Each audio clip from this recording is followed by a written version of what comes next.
In the previous upload involving a Q&A, someone asked, what do you like to do other than ride bikes? And instead of answering, I am going to use this as an opportunity to talk in a video about something that isn't bikes.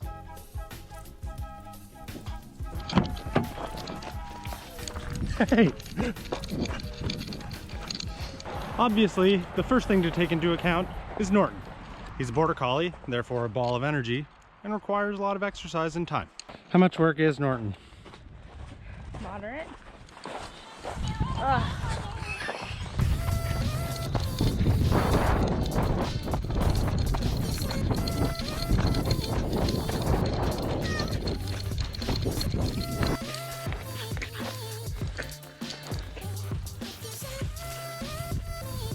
I don't think you're gonna be able to bring that one. Leave it, come on. Just leave it. Come on. Under. Spin. No. Spin. Now, the second thing that I think is probably fairly apparent if you've been following the channel for at least a little while now is my past history of interest with objects that contain one of these. Now, currently speaking, in the world of having things with motors, I don't have a car that's like interesting. All I have is my rabbit, but I do have two motorcycles that I know that you're aware of.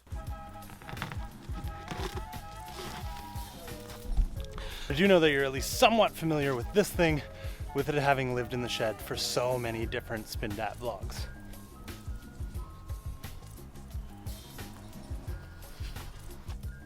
Now, the reason that I don't currently have a car project right now is because of the insanely ill-advised decision to go back to university. I had to weigh my options on what it was that I felt I could probably afford to do while I was going back to school to try and get my engineering degree, and of course, the extra car kind of had to take the hike. Not to mention, when I thought about it, every spare dollar or every dollar that I knew was coming towards me went into the Corrado that I had, so that it could be like really no better than it was before I spent the money. It still needed a pile of work to get it where I actually wanted it to be, but I always had so much fun either tinkering with it or driving it on all the fun roads that we have here in Nova Scotia when it's summertime. The allure and the entertainment of working on a car or a motorcycle is not lost on me because it isn't a bike. As a matter of fact, I kind of learned how to work on like crappy stuff in the way of cars and motorcycles before I ever really started to work on crappy bikes trying to make them better. Case in point, this is what the Corrado was when I first bought it. A fairly poor excuse for a car, and also a shell that was on its way to the junkyard. It wasn't something that I wanted to see happen, and I always wanted to own one, so the two went together not bad, because it's kind of the only thing that I could afford.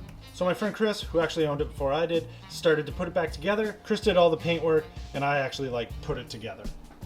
As you can see, it was not built with anything special at all, just a crappy 8-valve 2-liter.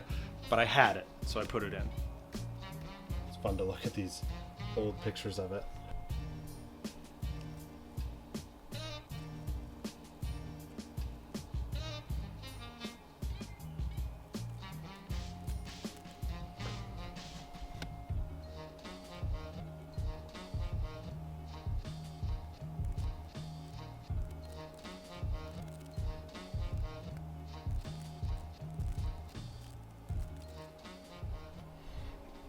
I eventually took it apart and put it together a bunch of times. By the end of it, it had like a VR6 in it and whatnot. This thing's actually still on the road today. The person that bought it from me took it all apart, cleaned it up, resprayed it, rebuilt it back up with less kind of sketchy things, and they're still driving it today. That makes me super happy to have saved it from the brink of death to seeing it still on the road today. Have you ever watched one of those videos where someone pulls an old car out of a lake that's sort of destroyed, dilapidated, and no one in their right mind would bother ever trying to resurrect it? But then in that video, that person does it. Man, I could watch that stuff all day. That's actually a big reason why I keep the Cafe Racer not in here, because the temptation to take it apart and try and improve it is just far too strong. Because I love messing with things so much. If I had it my way, this shed wouldn't be a shed at all. It would be a garage with 2 floors. It'd be about 3 times as long and 2.5 times as wide. And there would probably be a bunch of broken Volkswagens on this side, a bunch of kind of broken motorcycles on that side, with enough space about this big for bike mechanics in that corner over there. And in the top floor, a mini ramp for riding BMX. I'm pretty excited to be one day back in a position to fiddle around with cars again. The next thing is another one of those topics that I'm sure you realize that it's something I like to do when I'm not riding bikes, but I'm just gonna reaffirm it now.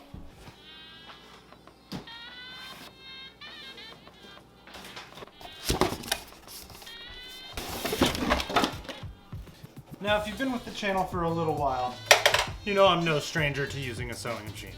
As a matter of fact, I used a sewing machine to make a couple hats. I always talked about making hats and selling them through the channel, to which I did make 10, and I got to the point where I just didn't feel good enough about the quality of my workmanship that I didn't really want to sell it to anyone.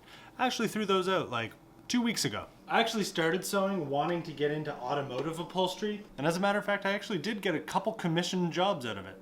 They weren't anything crazy, they were just like shift boots for cars, and they were only like 20 bucks, but I never felt good enough about what I was making that I felt I should continue with it. So now I use my machine to make sure that all my jeans live a longer life than they ever could if I wasn't repairing them. I know this might seem like I'm just being like really cheap and don't want to buy new jeans, but number one, I'm not really crazy about buying new clothes. And two, I do really like using a sewing machine.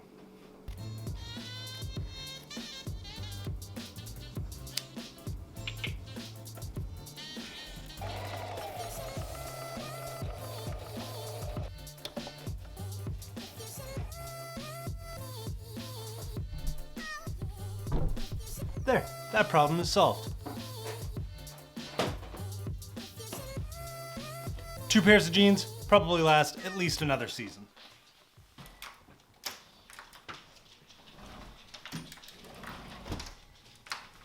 And well, besides all that, kind of just eat a lot of pizza with a lot of hot sauce on it.